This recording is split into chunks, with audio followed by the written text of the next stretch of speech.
അടുത്ത question, show that premises everyone in a discrete maths class. everyone കണ്ടപ്പോൾ നമുക്ക് എന്താണ് for all x ന്റെ പ്രോബ്ലം എന്ന് മനസ്സിലായി അല്ലേ?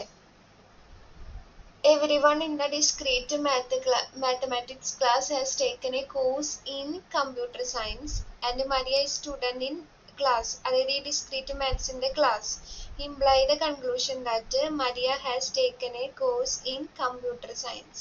അപ്പൊ ഈ ഇതിലേക്ക് നമ്മൾ എത്തണം അല്ലേ? അപ്പൊ ആദ്യം PQRST കണ്ടുപിടിക്കണം. അപ്പൊ ഇതില് everyone in discrete maths class ആയിരുന്നു ആദ്യം. ഇവിടെ Maria is student in this class. അപ്പൊ നമുക്ക് everyone p ആയിട്ട് എന്ത് ചോദിക്കാം? h is in discrete maths class. അപ്പൊ ഇതിലാണ് എന്ത് കിട്ടിയേക്കണത്? ആ സംഭവത്തിൽ നമ്മളൊരു പർട്ടിക്കുലർ കുട്ടീനെ ഇട്ട് കൊടുക്കുന്നതാണ് ഇത് അല്ലെ? അപ്പൊ നമ്മൾ ഇവിടെ എന്ത് എഴുതി? h is in discrete maths class എഴുതി. ഇനി അടുത്തത് എന്താണ്? h has taken a course in computer science. അതാണ് രണ്ടാമത്തെ. അപ്പൊ നമ്മള് ഇത് എഴുതുമ്പോ ഇപ്പൊ നമുക്ക് p of x ഉം q of x എഴുതാൻ പറ്റിയിട്ടുണ്ട്. ഇനി നമ്മൾ everyone എന്ന് പറഞ്ഞ for all എന്നൊക്കെ പറഞ്ഞു കഴിഞ്ഞാൽ എന്ത് വരും? for all x വരും. everyone in the discrete maths class has taken a course in computer science. അപ്പൊ ഇവിടുന്ന് എന്ത് മനസ്സിലാക്കാം? എല്ലാവരും എടുത്തിട്ടുണ്ട്. അപ്പൊ ഇവിടെ ആൻഡും മോറും ഒന്നും ഇല്ല. അപ്പൊ നമുക്ക് അങ്ങനെ ഇടാൻ പറ്റില്ല. അപ്പൊ നമുക്ക് ഇവിടെ എന്താണ് കണക്ട് ചെയ്യാൻ പറ്റുക? p of x implies q of x. ഞാൻ അടുത്ത എന്താ പറഞ്ഞ? And Maria is student in the class. Maria ഈ student in class. Student in the class എന്ന് പറയുന്നത് p ഓഫ് മരിയ ആണ്. ഇനി എന്ത് നമ്മൾ ചെയ്യണം? എന്നിട്ട് നമുക്ക് എന്ത് കൺക്ലൂഷൻ കിട്ടണം? Maria has taken A course in computer science. അപ്പോ ഈ എക്സിന്റെ അവിടെ ആര് വരണം? p ഓഫ് മരിയ വരണം അല്ലെ? അപ്പോ നമ്മൾ ഇത് കൊടുക്കുമ്പോ ഫസ്റ്റ് എന്ത് ചെയ്തു? Four all X p of X implies q of X എന്ന് കൊടുത്തു. അത് പ്രിമൈസസ്. ഇനിയിപ്പോ എനിക്ക് പർട്ടിക്കുലർ ആയിട്ട് മരിയ ഇതിന്റെ ഉള്ളിൽ കയറി വരണം അല്ലെ? അപ്പൊ p ഓഫ് മരിയ ഇവിടെ ഇട്ടു. അതും പ്രിമൈസസ് ആണ്. ഇനി ഞാൻ ഈ ഒരു 1ല് ഞാൻ മരിയനെ കൊടുക്കാൻ പോവാണ്. 1ല് മരിയനെ കൊടുക്കുമ്പോ നമുക്ക് എന്താണ് വരുന്നത്? 1ല് മരിയനെ കൊടുക്കുമ്പോ നമുക്ക് എന്ത് വരും? p of Maria implies q of Maria. അപ്പൊ ഇതെന്താണ്? യൂണിവേഴ്സൽ ഇൻസ്റ്റന്റിയേഷൻ ആണ്. ഞാൻ പറഞ്ഞില്ലേ ഫോർ ഓൾ എക്സ് എന്ന് പറഞ്ഞു കഴിഞ്ഞാൽ അത് എല്ലാവർക്കും ബാധകമാണ്. അതൊരു പർട്ടിക്കുലർ ആയിട്ട് ഒരാൾക്ക് ഇങ്ങനെ എടുത്ത് എഴുതാണെങ്കിൽ നമ്മൾ അതിന് പറയുന്ന പേരാണ് യൂണിവേഴ്സൽ ഇൻസ്റ്റന്റിയേഷൻ. ഇപ്പൊ നമുക്ക് എന്താണ് നിലവിൽ കിട്ടിയിരിക്കുന്നത്? p of Maria implies q of Maria എന്നുണ്ട്. ഇതിൽ നമുക്ക് പറഞ്ഞിട്ടുണ്ട് p ഓഫ് മരിയ എന്താണ്? ട്രൂ ആണ്. അപ്പൊ ഈ സംഭവം ട്രൂ ആണെങ്കിൽ ഇതെന്തായേ പറ്റുള്ളൂ? ഇത് ട്രൂ ആയേ പറ്റുള്ളൂ അല്ലെ? 10 വരാൻ പാടില്ല എന്ന് പറഞ്ഞിട്ടില്ലേ? അപ്പൊ ഇത് ട്രൂ ആയേ പറ്റുള്ളൂ. സോ നമുക്ക് എന്ത് കിട്ടി? q ഓഫ് മരിയ എന്ന് കിട്ടി. p ഇംപ്ലൈസ് q തന്നിട്ട് q നെ കുറിച്ച് പറയുന്നതാണ് മോഡ് എക്സ്പോണൻസ്. എവിടെ നമ്മൾ മോഡ് എക്സ്പോണൻസ് അപ്ലൈ ചെയ്ത? 2ലും 3ലും ആണ് നമ്മൾ മോഡ് എക്സ്പോണൻസ് അപ്ലൈ ചെയ്തിട്ടുള്ളത്. അപ്പൊ ഈ everyone ഒന്ന് നന്നായി വായിച്ചു നോക്കണം 2-3 വട്ടം. അപ്പോഴാണ് നമുക്ക് മനസ്സിലാവുക ഇത് ഇങ്ങനത്തെ ക്വസ്റ്റ്യൻ ആണ്. അല്ലെങ്കിൽ ഇപ്പൊ ഇത് രണ്ട് സെയിം ആയില്ലേ? ഒന്ന് നോക്കി വെക്കുക ഇങ്ങനത്തെ ക്വസ്റ്റ്യൻ. മറ്റേ ടൈപ്പ് ആയിരിക്കും നമ്മൾ ഞാനും കൂടുതൽ എക്സ്പെക്ട് ചെയ്യണത്. ഇതിനെ കമ്പയർ ചെയ്യുമ്പോ അതാണ് ബെറ്റർ. ഇനി അടുത്തത് A student in the class. A student everyone അതൊക്കെ കണ്ടപ്പോ എനിക്ക് മനസ്സിലായി എന്ത്? എ സ്റ്റുഡന്റ് everyone ഇത് നമ്മൾ ഉദ്ദേശിച്ച എക്സ് ഒക്കെ വെച്ചിട്ട് ചെയ്യണ ഒരു ക്ലാസ് ആണ്. അപ്പോ X is student in the class. ഇനി എന്താണ്? നോട്ടൊന്നും നമുക്ക് വേണ്ട. Read the book. അടുത്തത് എന്ത് പറഞ്ഞു? everyone in the class. X is in the class അവിടെ വന്നിട്ടുണ്ട്. ഇനി അടുത്ത സംഭവം പാസ്ഡ് ഫസ്റ്റ് സീരീസ് എക്സാം. അപ്പൊ X passed first series exam. From this we deduce the conclusion that someone who passed first exam has not read the book. ഇങ്ങടെ എത്തുമെന്നാണ് നമ്മളോട് ചോദ്യം. നമുക്ക് നോക്കാം. A student in the class. അപ്പൊ there exists x അല്ലെ? A student in the class എന്ന് പറയുമ്പോൾ there exists x. ഇവിടെ എന്താ പറഞ്ഞേക്കണേ? അതുകൊണ്ടാണ് കേട്ടോ എ സ്റ്റുഡന്റ് എന്ന് പറഞ്ഞുകൊണ്ടാണ് there exists x എന്ന് ഞാൻ കൊടുത്തിട്ടുള്ളത്. ഇനി ഒന്നുകൂടി വായിക്കണത്. A student in the class. അപ്പൊ p of x has not read the book. അപ്പൊ അവിടുന്ന് നമുക്ക് എന്ത് വരും? And not read the book എന്ന് പറയുമ്പോ എന്താ വരിക? ഇതിന്റെ നെഗേഷൻ, അതായത് നെഗേഷൻ Q of X. ഇതെടുക്കണ സമയത്ത് എന്താ ഉണ്ടായിരുന്ന വെച്ചാ, ഇത് വായിക്കുമ്പോ ഇംപ്ലൈസ് എഴുതാൻ തോന്നാറുണ്ട്, ശരിക്കും തോന്നിയിട്ടുണ്ട്.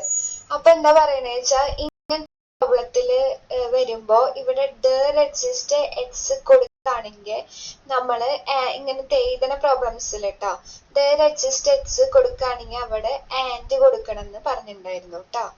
അപ്പൊ അങ്ങനത്തെ ഒരു കാര്യം കൂടി ഒന്ന് നോട്ട് ചെയ്യണം. ഇങ്ങനത്തെ ക്വസ്റ്റ്യനില് എക്സിസ്റ്റ് നമുക്ക് ചിലപ്പോ ക്വസ്റ്റ്യനില് എക്സിസ്റ്റ് തന്നിട്ട് ഇംപ്ലൈസ് ഒക്കെ വരും. ഇത് നമ്മളാണല്ലോ ഈ സംഭവം എഴുതണേ. അപ്പൊ അങ്ങനത്തെ ക്വസ്റ്റ്യനില് എക്സിസ്റ്റ് വെച്ച് ആണെങ്കിൽ ആൻഡ് നമ്മൾ കൊടുക്കണം. അപ്പൊ ഇതില് ഡൗട്ട് വന്നത് ആൻഡ് ആണോ ഇംപ്ലൈസ് ആണോ കൊടുക്കണ്ടേന്ന്. ക്ലാസ് എടുക്കുമ്പോ സമയത്ത് എനിക്ക് വന്ന ഡൗട്ടായിരുന്നു അത് ആൻഡ് ആണോ അതോ ഇംപ്ലൈസ് ആണോ അവിടെ കൊടുക്കാന്ന്. റീസൺ ഇതാണ്, എക്സിസ്റ്റ് ഉള്ളത് കൊണ്ട് ഇങ്ങനത്തെ ക്വസ്റ്റ്യനില് ആൻഡ് കൊടുക്കണം. Okay. And every one in the class, ഇവിടെ for all X, every one in the class X in the class, so P of X implies passed first series exam, so R of X എന്ന് കിട്ടി. ഇനി ഇവിടെ നിന്ന് നമുക്ക് എന്ത് conclusion എടുക്കണം? That someone, വീണ്ടും വന്നു ആര്? Exist X. ഇനി എന്താ? Who passed first exam. Passed first exam എന്ന് പറയുമ്പോൾ ആർ ഓഫ് എക്സ് എന്താണ്? R of X has not read the book. അപ്പൊ നമുക്ക് അവിടെ എന്ത് വന്നു? And negation of Q of X. Implies ഇടരുത്. ഈ എക്സിസ്റ്റിനെ കണ്ടിട്ടാണ് ഞാൻ എന്ത് ചെയ്തിട്ടുള്ളത്? ആൻഡിനെ ഇട്ടേക്കുന്നത്.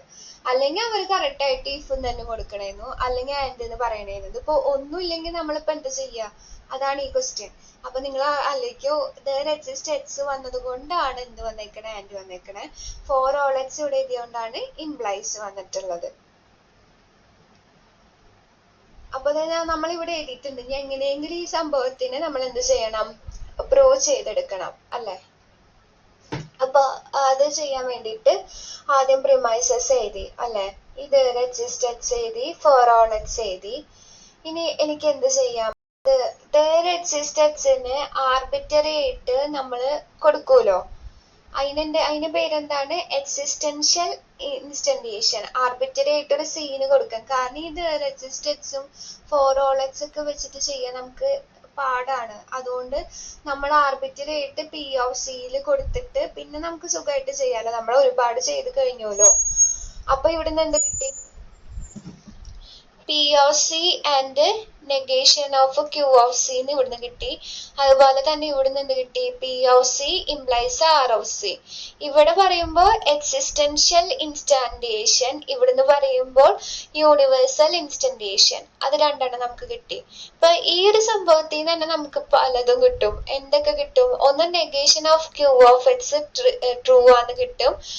ഇത് പറയുന്നതാണ് സിംപ്ലിഫിക്കേഷൻ. അതേപോലെ തന്നെ പി ഓഫ് സി എന്താന്ന് കിട്ടും? ട്രൂ ആന്ന് കിട്ടും. ഈ negation of Q of C true ആണെങ്കിൽ ക്യൂ ഓഫ് സി എന്ന് പറയുന്ന ആളാണ് എന്ത്? ഫോൾസ്. അപ്പൊ നമുക്ക് ഇവിടെ ട്രൂ മാത്രമല്ലേ എഴുതാൻ പറ്റുള്ളൂ. അപ്പൊ ഇതെന്ത് കിട്ടി? Negation Q of X simplification ആണ് ചെയ്തത്. ആര് സിംപ്ലിഫിക്കേഷൻ ചെയ്തു? 3ന് സിംപ്ലിഫിക്കേഷൻ ചെയ്തു. അതേപോലെ തന്നെ പി ഓഫ് സി ട്രൂ ആണ് കിട്ടുന്നത്. അത് ആര് സിംപ്ലിഫിക്കേഷൻ ചെയ്തു? 3ന് സിംപ്ലിഫിക്കേഷൻ ചെയ്തു. ഇനി നമുക്ക് എന്താണ് പ്രൂവ് ചെയ്യേണ്ടത്? ആർ ഓഫ് എക്സും നെഗേഷൻ ക്യൂ ഓഫ് എക്സിനും കുറിച്ച് അറിവ് കിട്ടണം.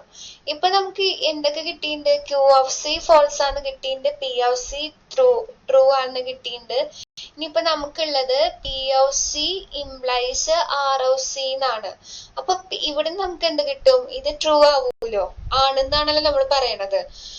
അപ്പൊ ഈ ആർ ഓഫ് സി എന്തായേ പറ്റുള്ളൂ? ട്രൂ ആയാലേ പറ്റുള്ളൂ. കാരണം ഇംപ്ലൈസിൽ 10 വരാൻ പാടില്ല. അപ്പൊ ഇത് ട്രൂ ആയാലേ പറ്റുള്ളൂ. ഇപ്പൊ പി പ്ലസ് ക്യൂല് ക്യൂനെ കുറിച്ച് പറയുന്ന ആള് മോഡസ് പൊണൻസ്. അപ്പൊ നമുക്ക് അവിടെ എന്ത് കിട്ടി? ആർ ഓഫ് സി എന്ന് കിട്ടി. അത് എന്തിനൊക്കെയാണ് നമ്മൾ കൊടുത്തത്? ഒന്ന് എനിക്ക് നാലാമത്തെ ഇക്വേഷന് ഇത് ആവശ്യം വരും അല്ലേ? ഒന്ന് നമുക്ക് നാലാമത്തെ ഇക്വേഷന് എന്ത് കിട്ടിയിട്ടുണ്ട്, P of C implies R of C. പിന്നെ ആർ ഓഫ് സി, പിന്നെ നമുക്ക് പി ഓഫ് സിനെ കുറിച്ച് പറയണത് ഏത് ഇക്വേഷനിലാണ്, ആറാമത്തെ ഇക്വേഷനിലാണ്. അപ്പൊ 6ലും 4ലും നമ്മൾ മോഡസ് പൊന്നൻസ് അപ്ലൈ ചെയ്യുമ്പോഴാണ് എന്ത് കിട്ടുന്നത്, 7 ആർ ഓഫ് സി ട്രൂ ആണ് കിട്ടുന്നത്.